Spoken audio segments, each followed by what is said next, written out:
আবার একটু রিপিট করবেন।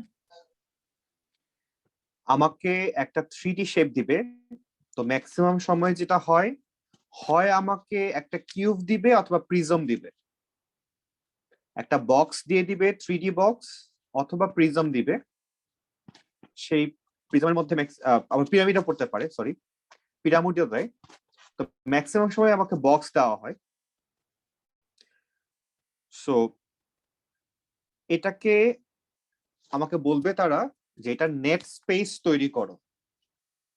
দ্যাট মিনস এটাকে যদি আমরা খুলে ফেলি তাহলে শেপটা দেখতে কেমন হবে এক্স্যাক্টলি আমাকে সেটা বসাতে হবে। তাহলে আমরা যদি এটাকে খুলি, আমরা এভাবে সবসময় চিন্তা করব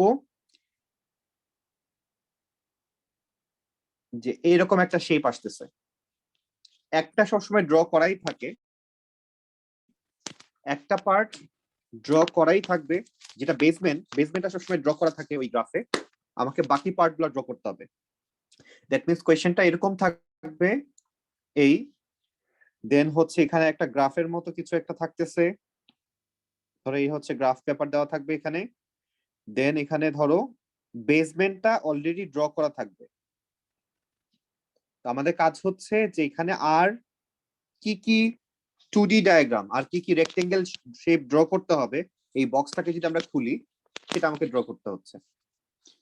তো ফাইনালি আমাদের যে শেপটা আঁকতে হবে লাস্ট পর্যন্ত এই শেপটা আঁকতে হবে, যে আমরা এই পাশে একটা নিলাম, এই পাশে একটা দিলাম, এই পাশে একটা দিলাম, এই পাশে দুইটা দিলাম।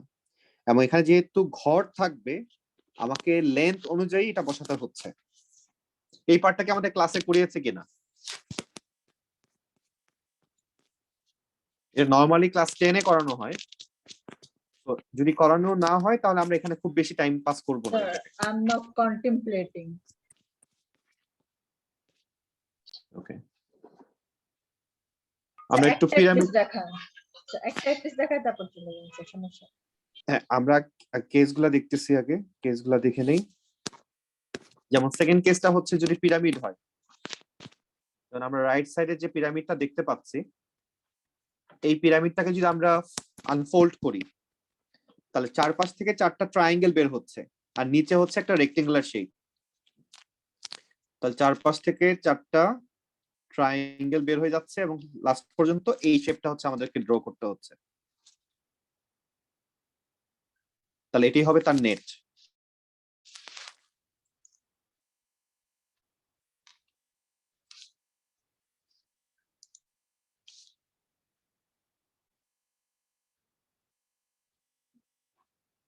এবং এই যে গ্রাফ পেপারটা দেখা যাচ্ছে এখন, এই গ্রাফ পেপারটাই কিন্তু আমাদের দেওয়া থাকবে, এরকম বক্স বক্স করা থাকবে, আমাকে সেই অনুযায়ী কাজ করতে হচ্ছে।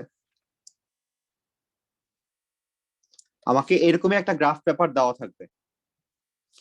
তাহলে সাপোজ আমি যদি এখন এই বক্সটা, নরমালি আমাকে কখনো নেট থেকে বক্স আঁকতে দিবে না, বক্স থেকে নেট আঁকতে দিবে। তো সাপোজ যদি আমি এখন এই বক্সটা ড্র করি, সাপোজ আমি যদি এখন এই বক্সটা ড্র করতে চাই, তাহলে আমাকে তোমরা এখন বলবা যে এই বক্সের লেন্থ কত হবে, উইডথ কত হবে, হাইট কত হবে। দেখি কে ধরতে পারতেছি আমরা।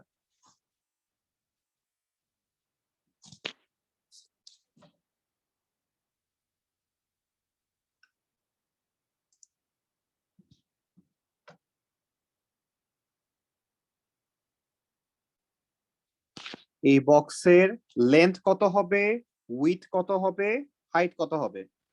আমি এটাকে লেন্থ বলতেছি, এটাকে উইডথ বলতেছি, এটাকে হাইট বলতেছি।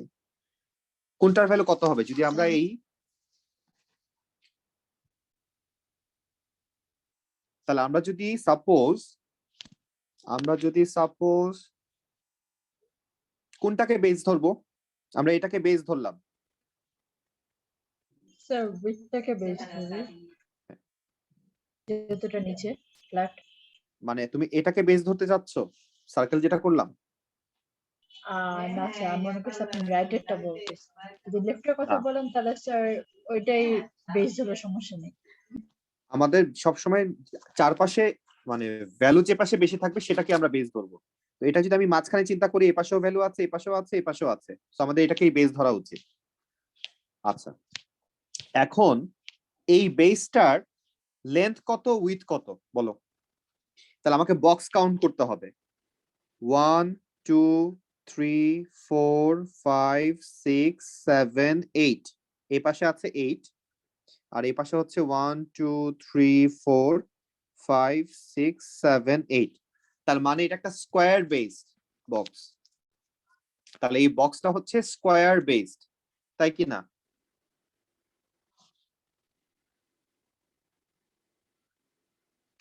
তাহলে দুই পাশে যেহেতু 8, তার মানে আমার উইথও 8, আমার লেন্থও 8। আচ্ছা, তাহলে এইবার দেখো এই পার্ট গুলা কি, এটা হচ্ছে ওয়াল, আমার এই বেসমেন্টের ওয়াল গুলো আমরা কি করব, ফোল্ড করে সোজা করে দিব, যেটা কি হিসেবে কাজ করবে, এই পার্টটা হাইট হিসেবে কাজ করবে, এই পার্টটা হাইট হিসেবে কাজ করবে, এই পার্টটা হাইট হিসেবে কাজ করবে, তাই না? করবে কি না? হ্যাঁ স্যার। আমরা যখন তাহলে হাইট কত পাচ্ছি আমরা, প্রত্যেকটার জন্যই আমরা হাইট পাচ্ছি 1 2 3 4 5, হাইটের ভ্যালু আমরা দেখতে পাচ্ছি এখানে কাউন্ট করলে 5 আসতেছে, তাহলে এই হাইটটা হচ্ছে 5। তাহলে আমাকে কিন্তু তারা দিবে এই জিনিসটা, আমাকে কনভার্ট করতে হবে এই শেপে, আমরা এখানে উল্টাটা করলাম। হ্যাঁ স্যার, বুঝেছে। এখন উপরে তাকাও, দেখো ম্যাচ করলো কিনা, উপরে লেখাই ছিল সব। এটা আমি বলতে নিছিলাম স্যার। সো আমরা একটু ভ্যালু যদি কমাই বাড়াই, তো আমরা উইডথটা একটু কমাই দিই, সেই অনুযায়ী দেখো শেপটা কিন্তু চেঞ্জ হচ্ছে। Yes sir. ওকে, হাইট একটু কমাই দিই, বেশি হাইট হয়ে গেছে। ওকে, এখন ঠিক স্যার আছে। এত ছোট হাইট হলে স্যার বেসটা বেশি বড় হয়ে গেল, লাগবে কিভাবে? আরে এটা জুতার বাক্স, এটা বেশি হ্যাঁ। দরকার নাই। ওকে, আমরা ক্লিয়ার কিনা নাবিহা, আমরা বুঝছি কিনা? Yes, sir. Okay.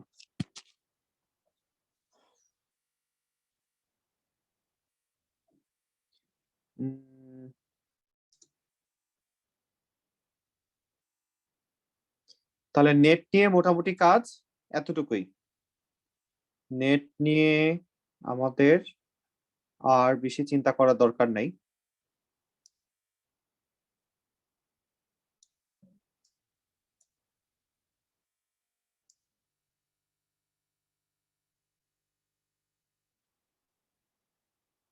স্যার পরীক্ষার সময় এইসব ম্যাথ হ্যাঁ, দিলে যেন আমাদেরকে এই অ্যাপ গুলা দিয়ে দেয়, যেন আমরা অ্যাকচুয়ালি ইজি হয়ে যায় করার জন্য। কোনটা কোনটা কোনটা কোনটা দিবে? স্যার এই অ্যাপ গুলা যেন দিয়ে দেয়, আমাদের এত চিন্তা না করে আমরা খুব সুন্দরভাবে ডিজিটালি করতে পারবো স্যার। না, সেটা দিতে হইতোই। অ্যাটলিস্ট স্যার ওকে, ইমাজিনেশনটা তাহলে থাকবে। এটা হচ্ছে আমার, সেটাই, সেটা পারো কিনা সেটার জন্যই তো এই ম্যাথ দিছে। কষ্ট কাকে বলে? তাহলে আমাকে নেক্সট শেপ আমরা দেখতে পাচ্ছি, এটা 3D প্রিজম, যেটা হচ্ছে ট্রায়াঙ্গুলার প্রিজম। তাহলে এখানে আমরা যদি এটা নেট বানাই তাহলে এরকম একটা শেপ দাঁড়াবে। যাই হোক,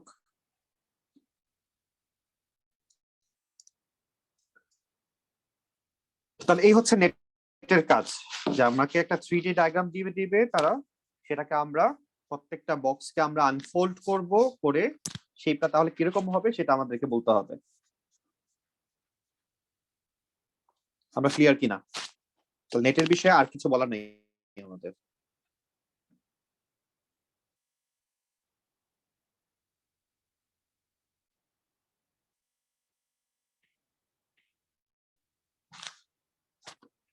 তাহলে আমরা চলে যাব হচ্ছে ভেক্টরে আজকে।